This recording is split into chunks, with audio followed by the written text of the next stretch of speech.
Assalamualaikum warahmatullahi wabarakatuh. Perkenalkan, nama saya Kafidatul Islamia, NIM 8600088881. Saya dari UPBJJ Mangkang Semarang. Di sini saya akan praktikum mengenai sifat-sifat cahaya atau pemantulan cahaya.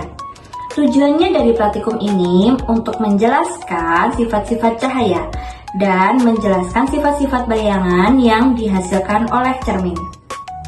Di sini saya akan menggunakan alat dan bahan ada cermin datar. Kemudian saya menggunakan sendok. Bagian luarnya saya menggunakan sebagai cermin cembung. Bagian dalamnya saya menggunakan sebagai cermin cekung. Kemudian ada senter, ada busur, ada penggaris, ada kertas putih, kemudian ada layar putih sendiri. Sebagai layarnya ada lilin dan ada sisir. Saya menggunakan sisir untuk celah cahaya. Praktikum yang pertama mengenai pemantulan cahaya pada cermin datar. Di percobaan pertama, saya melakukan percobaan pemantulan cahaya tanpa cermin datar. Saya menggunakan sisir sebagai celah cahaya. Kemudian saya nyalakan senternya. Cahaya senter tembus dengan celah cahaya. Di sini tidak ada pemantulan cahaya dan tidak menghasilkan sudut pemantulan cahaya.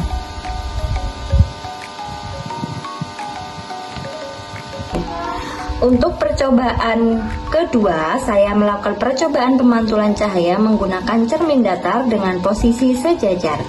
Senter dengan celah cahaya memiliki jarak 10 cm. Kemudian jarak celah cahaya dan cermin 15 cm. Di sini kita bisa lihat cahaya senter menembus dengan cahaya cermin datar, sehingga cahaya memantul searah dengan cahaya yang datang dari senter itu sendiri.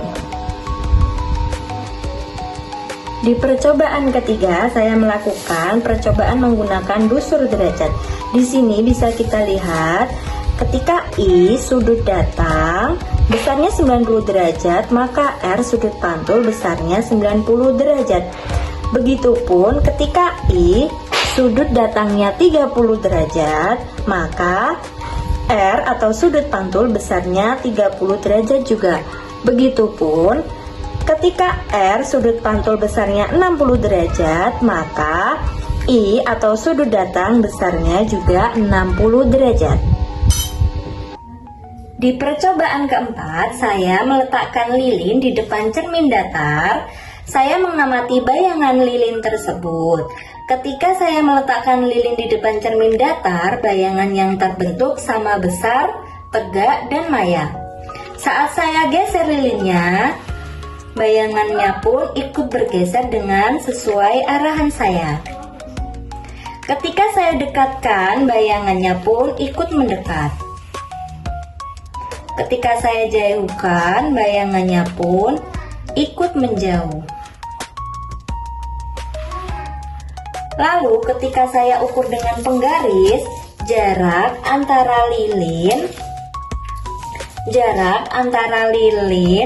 dengan cermin sama dengan jarak antara bayangan dengan cermin. Di sini jaraknya sama 10 cm. Jadi bayangan pada cermin datar maya, tegak, dan sama besar. Praktikum yang kedua, pemantulan cahaya pada cermin cembung. Di percobaan pertama, sebelum saya menggunakan cermin cembung, saya menggunakan layar kertas putih. Bisa kita lihat sendiri di layar, tidak terlihat adanya tanda berkas cahaya. Lalu saat kita menggunakan cermin cembung dan posisi layar kita ubah mendekati cahaya lilin, di sini tidak terlihat jelas adanya berkas cahaya. tapi bayangan cahaya tampak di belakang layar terdapat.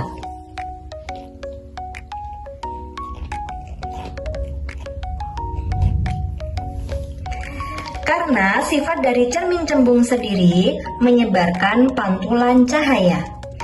Bayangannya maya, tegak, dan bayangannya lebih kecil dari benda aslinya. Nah, ketika semakin jauh benda dari cermin, maka bayangan akan tampak semakin lebih kecil. Begitupun juga sebaliknya. Pada praktikum ketiga, pemantulan cahaya pada cermin cekung. Bisa kita lihat, ketika cermin cekung kita dekatkan ke cahaya, maka bersifat nyata dan dapat ditangkap oleh layar. Namun, bayangannya menjadi terbalik dibandingkan dengan aslinya. Jika benda terlalu dekat dengan cermin, bayangan akan hilang atau tidak tampak pada layar karena bayangannya menjadi maya.